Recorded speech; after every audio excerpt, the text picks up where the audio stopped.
매년 3.1절이 되면 세종문화회관에서 큰 기념식이 열립니다. 그런데 왜 오늘 우리는 3.1절 기념예배를 따로 드려야 될까요? 수요일 되면 KBS에서 다 중계하는 그 3.1절 기념식이 있는데 그럼 그것과 오늘 우리가 드리는 예배에는 어떤 차이가 있다는 말입니까? 오늘 우리는 3.1운동을 통해서 나타났던 하나님의 아주 신비롭고 오묘한 그런 선교적인 역사를 기억하려고 하는 것입니다. 한국교회가 3.1운동을 통해서 겪었던 많은 고난과 핍박을 통해서 이 땅에 우리 한국교회가 권세 있게 이렇게 서게 됩니다. 그것을 기억하고자 하는 것입니다. 구레네 사람 시몬이 예수님의 십자가를 집니다. 원래부터 지려고 한 것이 아니라 어찌어찌 하다 보니까 그렇게 예수님의 십자가를 대신 지게 됐습니다. 사실 3.1운동을 통해서 겪었던 한국교회의 고난과 역경은 그 시작이 마치 구레네 사람 시몬이 졌던 예수님의 십자가와 같은 그런 형국이었습니다. 12명의 제자가 다 사라졌어요. 그 중에 한 명 가룟 유다가 예수를 팔았고 나머지 11명까지 다 없어졌습니다. 그러니까 시골에서 올라온 구레네 사람 시몬이 옆에 있다가 얼떨결에 십자가를 지게 됐습니다. 교회가 이 운동에 참여하게 된 것이 마치 그와 같았습니다. 백오인 사건 이후에 한반도에는 어떠한 조직도 남아있지를 못했습니다. 일본이 한반도의 모든 철도, 우편, 교통 다 장악했습니다. 심지어는 장돌뱅이 보부상 조직까지 다 장악했습니다. 남은 것이 제일 미비한 교회였습니다. 당시 한국의 인구가 1700만 명이었는데 기독교인의 인구는 30만이 채 안 됐습니다. 그러니까 2%에도 거의 채 많이 미치지 못하는 그런 약한 조직이었습니다. 그게 교회였고 그리고 선교사님들이 세웠던 학교, 그래서 교회가 이 일에 참여하게 됐는데 이 일을 통해서 교회가 큰 고난을 당했습니다. 마치 한 알의 밀알이 썩어 없어지는 것처럼 그 일을 통해 교회가 많은 선교적인 열매를 맺게 되었습니다. 중요한 것은 꼭 시작부터 그렇게 됐던 것은 아닙니다. 매년 3.1절 예배 때 제가 이 주제를 가지고 좀 설명드립니다만 이건 마치 뜨거운 감자와 같은 주제입니다. 독립 선언서에 서명한 33분의 민족 지도자 중에 16명에 되는 숫자, 가장 많은 숫자가 기독교인이었기 때문에 이건 기독교의 운동이었다 이야기하실지 모르겠지만 그렇게 딱 맞아 떨어지는 게 아닙니다. 독립선언서 서명하신 33명의 리더는 동학운동의 후예를 자처하는 천도교의 지도자 손병희 선생이었고 그 독립선언서를 작성한 분은 우리가 너무나 잘 아는 만해 한용운 불교계 인사였습니다. 3월 1일 날 태화관에 사람들이 모였는데 33명이 다 모인 것이 아니라 4명이 빠졌습니다. 29명이 모였습니다. 빠진 4명이 다 공교롭게도 목사님이었습니다. 부흥회를 참석하신다는 그런 이유였습니다만 그 안에는 더 깊은 뜻이 있었습니다. 교회가 왜 정치운동에 참여해야 되느냐. 게다가 천도교인들이랑 일하는 거 이거 옳지 못하다. 그래서 반대하는 기류가 심했습니다. 중간에서 남강 이승훈 장로님이 중재를 해서 서명을 했지만 아무튼 29명이 태화관에 모였습니다. 그리고 길선주 목사님은 그 재판 중에 무죄로 풀려나게 됩니다. 어딘가 모르게 깨림직한 면이 많습니다.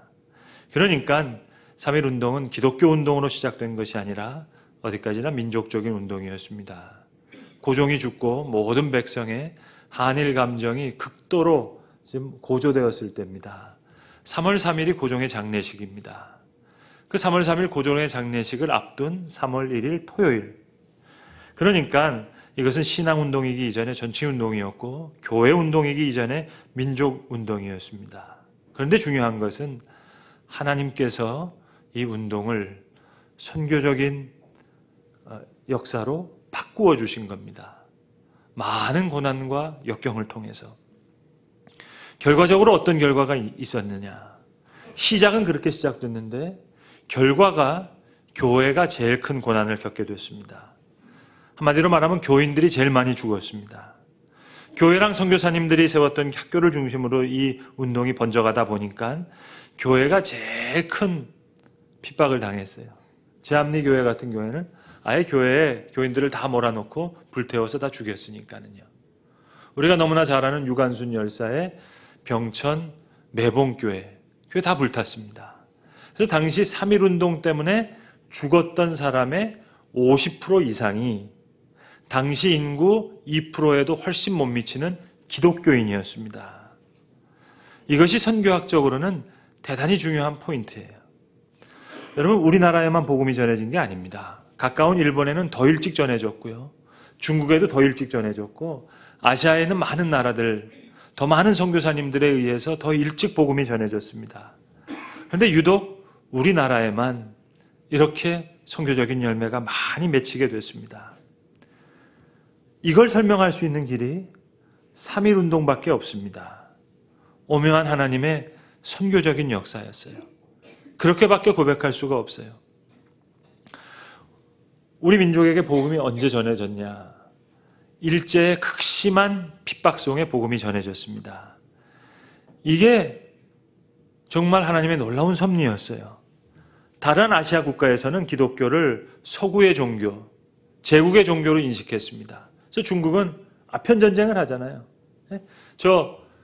그러면서 기독교는 그렇게 이해됩니다. 민중의 아편이라고 이해가 됩니다. 그런데 우리나라에서는 압제 속에서, 일본의 압제 속에서 서구 선교사님들이 전해준 복음은 자연스럽게 구원의 소식이 됐어요. 우리의 민족적 현실이 그랬으니까. 우리의 살 길이 그리스도에게 있다. 우리 민족의 살 길이 복음에게 있다. 이렇게 자연스럽게 받아들여지게 됐습니다. 너무나 감사한 일이죠. 그래서 교회가 3.1운동을 통해 민족의 아픔에 참여하게 됩니다. 동해물과 백두산이 마르고 닳도록 하나님이 보호하사 우리나라 만세. 교회에서 불렀던 찬송이에요. 믿음의 선진들이 믿음의 고백으로 불렀던 찬송이에요. 이 일을 통해서 가장 선교에서 넘어서기 힘들다고 하는 협소한 민족주의적인 장벽을 넘어서게 됩니다. 다른 아시아 국가들은 다 여기서 걸려 넘어지게 됐는데, 그래서 복음이 확산되지 못했는데 유독 우리나라에서만 3.1운동을 통해서 한국교회가 겪었던 수많은 핍박과 고난의 역사를 통해서 선교에서 가장 큰 장애물인 민족주의적인 장애물이, 그 벽이 우리도 모르는 사이에 그냥 넘어가게 됐어요.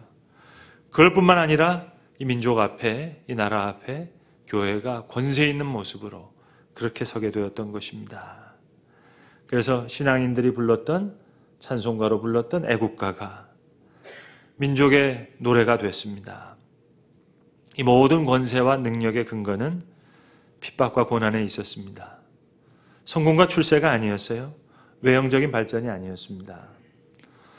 2015년 우리나라 인구주택 총조사에 의하면 현재 한국의 기독교인의 수는 정확하게 19.7%입니다. 20%에 육박하고 있습니다. 1919년 3.1운동 당시에 2%에 채 미치지 못했던 그 인구가 100년이 채 안 된 지금 전체 인구의 20%가 되었습니다. 그러나 여러분은 잘 아실 줄로 압니다. 설명드리지 않아도 외형적인 능력과 내면적인 권세는 같은 것이 아니라는 것 설명드리지 않아도 여러분 잘 아실 줄로 압니다. 오늘 본문에 보시면 빌립이 그의 가장 친한 친구인 나다나엘을 예수님께 데리고 나오는 그런 장면입니다. 저는 나중에 천국 가서 나다나엘에게 물어보고 싶은 게 많아요. 도대체 당신은 무화과 나무 아래서 무슨 생각을 했기로 예수님에게 사랑을 받았는가? 그것이 알고 싶어요. 내가 무화과 나무 아래 있을 때 너를 보았다. 나다나엘이 나오는 걸 보면서 예수님이 하시는 말씀이에요. 보라, 이는 참 이스라엘이니요 그 속에 간사함이 없도다. 아니 도대체 무화과 나무 아래서 무슨 생각을 했기에, 어떤 말씀을 읽고 어떤 묵상을 했기에 예수님이 이렇게 예쁘게 나다나엘을 보셨을까? 그러니까 나다나엘이 오늘 본문에 보시면 어떻게 저를 아십니까? 이렇게 물으니까 예수님이 대답하시는 거예요. 빌립이 너를 부르기 전에 이미 내가 무화과 나무 아래에 있었을 때 내가 너를 보았다. 너무 기가 막히게 아름다운 그 만남의 장면입니다. 여러분 평상시에 잘 아세요? 천국에 내신 성적 있는 거 아세요? 성경에 내신 성적 반영된다니까요.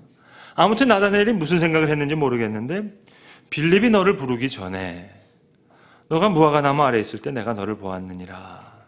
이 한마디에 나다나엘이 고꾸러집니다. 당신은 하나님의 아들입니다. 이스라엘의 참 임금입니다.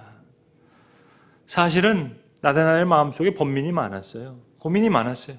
그래서 성경에도 나오잖아요. 나사렛에서 무슨 선한 게 나오겠느냐, 그렇게 생각하던 사람이었어요. 그러나 간사함 없이 말씀을 붙잡고 고민하면서 무화과 나무 아래서 기도하는 마음으로, 묵상하는 마음으로, 나라와 민족을 사랑하는 마음으로, 또 하나님을 사랑하는 마음으로 그렇게 시간을 보냈겠죠. 나다나엘이 깜짝 놀랐는데 중요한 것은 오늘 예수님 여기에 한마디를 더해 주시는 거예요. 내가 무화과 나무 아래에 있어서 보았다고 믿느냐? 이보다 더 큰 일을 보리라. 그러면서 놀라운 말씀을 하세요. 하늘이 열리고 하나님의 사자가 인자 위에 오르락 내리락 하는 것을 보리라. 대부분의 학자들이 나다나엘을 예수님의 12 제자 중에 한 사람인 바돌로메와 동일한 인물로 그렇게 봅니다. 바돌로메라는 뜻은 돌로메의 아들이라는 뜻이에요. 바디메오, 디메오의 아들이라는 뜻입니다. 그러니까 바돌로메, 돌로메의 아들인 나다나엘, 그 뜻은 하나님의 선물이라는 뜻이에요. 그러니까 처음부터 끝까지 무화과 나무 아래에서 부르시는 그 장면부터 끝까지 주님과 함께 하시는 겁니다. 주님이 함께 하시는 거예요. 전설에 의하면 바돌로메는 인도에까지 가서 복음을 전하다가 가죽이 벗겨지는 그런 처형을 당해서 순교당했다. 그렇게 전해지고 지금 인도에 가시면 이 바돌로메의 유적이 그대로 남아 있습니다. 나다나엘은 고민이 많았던 사람이에요. 때로 번민도 많고, 그래서 오늘 말씀 붙잡고 고민하면서 나사렛에서 무슨 선한 게 날 수 있겠느냐, 때로 실망도 했지만 누구보다도 하나님을 사랑하는 마음으로, 그리고 민족을 생각하는 마음으로 고민하던 사람이었어요. 그런 나다나엘을 만나시면서 예수님 하시는 말씀이에요. 내가 너를 무화과 나무 아래에 있을 때 보았느니라. 그리고 한 걸음 더 나아가서 그것 때문에 너가 나를 믿느냐? 이보다 더 큰 일을 보리니 하늘이 열리고 하나님의 사자가 인자 위에 오르락 내리락 하는 것을 보리라. 사랑하는 성도 여러분, 오늘 우리는 1919년에 있었던 3.1 운동을 기념하고 있습니다. 그 일을 통해서 역사하신 비밀한 하나님의 섭리와 그 선교적인 역사를 기억하려고 하는 겁니다. 그런 우리가 오늘 2017년이라고 하는 시간에 서서 오늘 나다나엘에게 하신 주님의 말씀을 다시 듣고자 하는 것입니다. 내가 너를 무화과 나무 아래에서 보았다 함으로 믿느냐? 너는 이보다 더 큰 일을 보리라. 여러분, 이 말씀을 우리가 다시 들을 수 있다면 얼마나 놀라운 얘기겠습니까? 하늘이 열리고 하나님의 사자가 인자 위에 오르락 내리락 하는 것을 보리라. 얼마나 놀라운 말씀이 되겠습니까? 그러나 그 말씀이 아니어도 좋아요. 나다나엘이 처음 들었던 말씀이라도 좋아요. 너가 무화과 나무 아래에 있을 때 내가 너를 보았느니라. 저는 참 이스라엘 사람이요 그 속에 간사함이 없도다. 나다나엘이 처음 들었던 이 말씀이라도 다시 들을 수 있다면 여러분 얼마나 좋겠습니까? 말씀엔 능력이 있으니까요. 말씀엔 지혜가 있으니까요.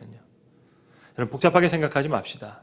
1919년이 됐건 2017년이 됐건 나다나엘, 무화과 나무 아래에 있었던 나다나엘, 고민도 많고 의심도 많았지만 그 나다나엘을 보셨던 주님의 눈길이 있다면, 비록 우리 눈에 지금 하나님을 볼 수 없지만 우리를 바라보시는 그 눈길이 오늘 우리를 향하고 계시다면 그 앞에 다시 서는 겁니다. 무화과 나무 아래서 말씀을 고민하고 기도했던 그 나다나엘처럼 말입니다. 여러분, 우리가 철이 든다 그러잖아요. 근데 여러분, 철이 언제 드는 줄 아십니까? 우리는 아이가 아빠를 아버지라고 부를 때 그때 철이 든다고 생각해요. 여러분, 근데 사람은 철이 들 때 아빠를 아버지라고 부를 때 그때 철이 드는 게 아니라 아버지를 다시 아빠라고 부르고 싶은 순간 그때 철이 드는 겁니다. 무화과 나무 아래에 있었던 나다나엘, 이거 제가 오늘 이 본문 가지고 설교할 수 있는 거요. 제가 그래도 담임 목회 7년 하면서 요만큼 철이 든 거예요. 그래서 오늘 이 본문을 생각할 수 있는 거예요. 여러분, 우리가 똑같은 말 같은데 잘 먹었습니다. 또 잘 먹겠습니다. 잘이라는 말이 다 비슷하죠. 그런데 우리가 정말 잘 먹었다는 표정으로 잘 먹었습니다. 이건 잘 안 돼요. 포만감이 간절함은 표현을 방해하니까는요. 근데 정말 간절한 마음으로 잘 먹겠다는 표정으로 잘 먹겠습니다. 이건 잘 되거든요. 간절함은 부족하면서 나오니까는요. 그러니까 1919년도에 우리 이 땅의 신앙인들은 마치 잘 먹겠습니다.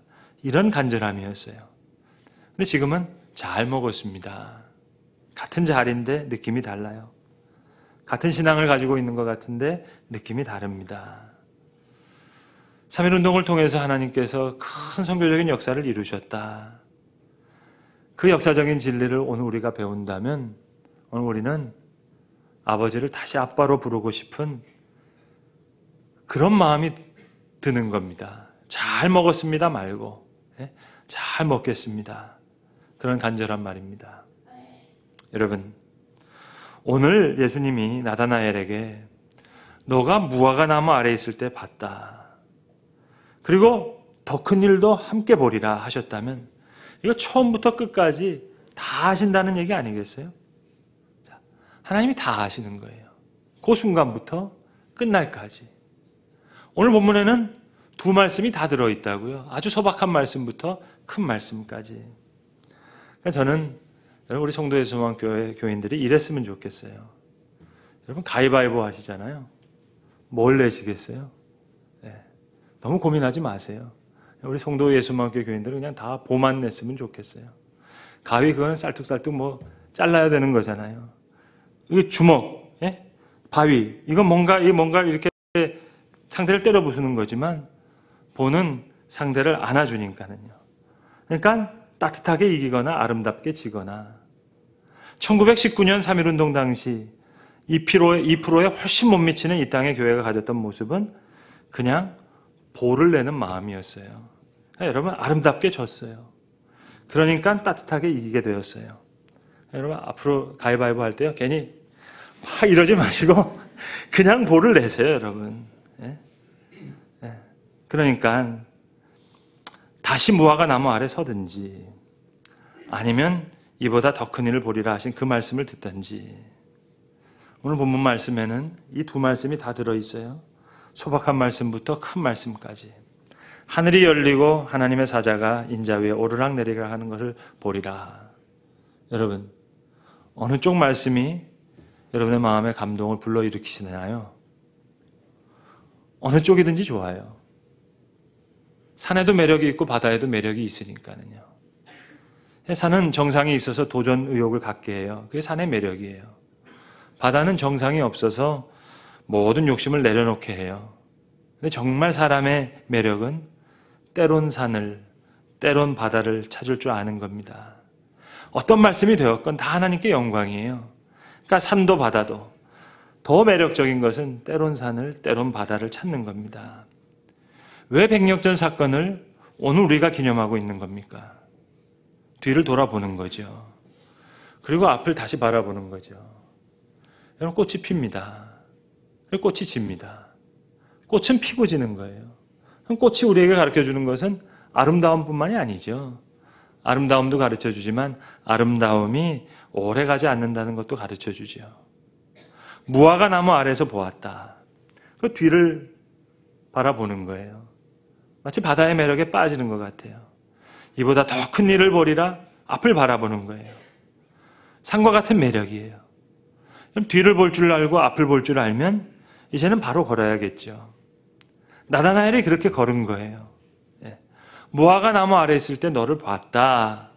그 말씀을 듣는 것부터 시작해서 그의 온 생애를 통틀어서 하늘이 열리고 하나님의 사자가 그리스도 위에 오르락내리락 하는 것을 정말 그는 봤어요. 그 이름의 뜻처럼, 하나님의 선물처럼 나다나엘은 즐거운 길을 걸은 겁니다. 그게 성도가 걸어가야 할 길이에요. 그게 오늘 교회가 다시 걸어가야 될 길이에요. 여러분, 성경에는 understand라는 말이 거의 나오지 않습니다. 깨달으라는 말이 없어요. 대신 trust, 신뢰하라, 믿으라, 그 말씀이 있는 거죠. 그러니까 무화과 나무 아래 있을 때부터 보시고 하늘이 열리는 더 큰 일을 보리라 하신 그 주님과 함께 가는 길을 내가 trust, 신뢰하면서 기쁜 마음으로 걷는 거예요. 분명히 하나님 나다나엘을 천국에서 만나시고 나다나엘에게 물으셨을 거예요. 어디까지나 제 상상이지만 제 상상이 아마 맞을 겁니다. 제 생각 틀림없이 맞을 거라고 생각해요. 하나님이 나다나엘에게 여러분 뭘 물으셨을 것 같아요? 그래, 너 재밌었냐? 그걸 꼭 물어보셨을 것 같아요. 여러분, 제가 목회 다 마치고 세상 떠나고 하나님 만날 때 하나님 뭘 물어보실 것 같아요? 어이 김 목사, 그 목회하면서 그래 교인 몇 명이나 됐어? 그거 물어보실 것 같아요, 하나님이? 예? 그래 예산 얼마까지 편성해봤냐? 그걸 물어보시겠냐고요. 야, 목회 재밌었냐? 너 청국장 맛있게 먹었냐? 그거 물어보실 거예요, 여러분. 가만히 있어보자. 너 아들, 딸 대학 어디 갔었지? 그걸 물어보시겠냐고요. 그리고 아들, 딸하고 재밌게 잘 지냈냐? 그걸 물어보시겠죠. 오늘 모든 성도가 그 길을 걷는 거예요. 이 교회가 그 길을 걷는 거예요. 무화과 나무 아래 있을 때부터 보시고, 아니 더 큰 일도 보여주실 분이시기 때문에 처음부터 끝까지 다 아시는 그 주님과 함께 그 길을 걷는 겁니다. 그 길을 조금 더 즐겁게 걷기 위해서 아버지를 아빠라고 부르고 싶은 그런 철이 우리에게 좀 필요한 거고요.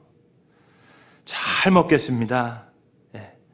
그런 부족함에서 나오는 간절함. 이기려고 보내고 가해내고 그런 게 아니라 그저 아름답게 지고 따뜻하게 이기는 그 길을 갈 때 하나님께서 더 큰 일을 우리에게 보이실 겁니다. 이런 역사적인 경험을, 이 역사적인 진리를 우리가 3.1운동을 통해서 한번 경험해 본 거예요. 공통적으로 이 땅의 교회가. 그래서 오늘 우리는 그 믿음의 길을, 그 비밀했던 하나님의 오묘한 역사를 찬양하며 기념하면서 오늘 우리가 다시 한번 주님을 신뢰하며 그 길을 한번 걸어보고 싶습니다. 그 믿음을 고백하는 겁니다. 그 마음으로 예배하는 거예요. 여러분 그거 아세요? 여러분의 사랑하는 딸이 있습니까? 사랑하는 손녀가 있으세요? 정말 충격적인 이야기지만, 정말 믿으시지 않으시겠지만, 정말 안타깝고 정말 안 됐지만 그 사랑하는 딸, 사랑하는 손녀가요 할머니가 됩니다. 이게 역사적인 진리예요, 여러분. 1919년 3.1운동만 역사인가요? 아무리 예쁜 딸도 할머니가 된다. 이게 역사적인 진리라니까요. 100년 전 이 민족의 역사 앞에 교회가 겪었던 많은 고통과 핍박을 통해 오묘하고 신비한 역사를 이루신 그것이 역사적인 진리라면 무화과 나무 아래서부터 더 큰 일을 보이실 때까지 늘 함께 하신다는 그 하나님을 신뢰하며 우리에게 주어진 길을 즐거운 마음으로, 기쁜 마음으로 걸어가는 것, 이것이 역사의 진리를 아는 자의 지혜로운 길인 것입니다. 기도하겠습니다. 아버지 하나님, 2000년 전에 예수님께서 나다나엘을 부르셨습니다. 그 나다나엘을 부르듯이 오늘도 우리 성도들을 부르시고 교회를 부르시는 것을 믿습니다.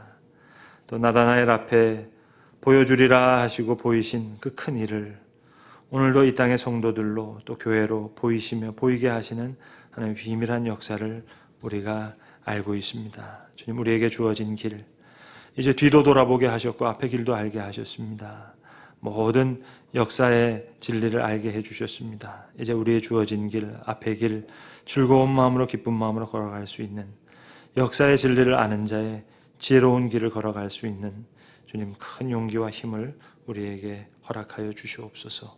우리 주 예수 그리스도의 이름으로 기도합니다. 아멘.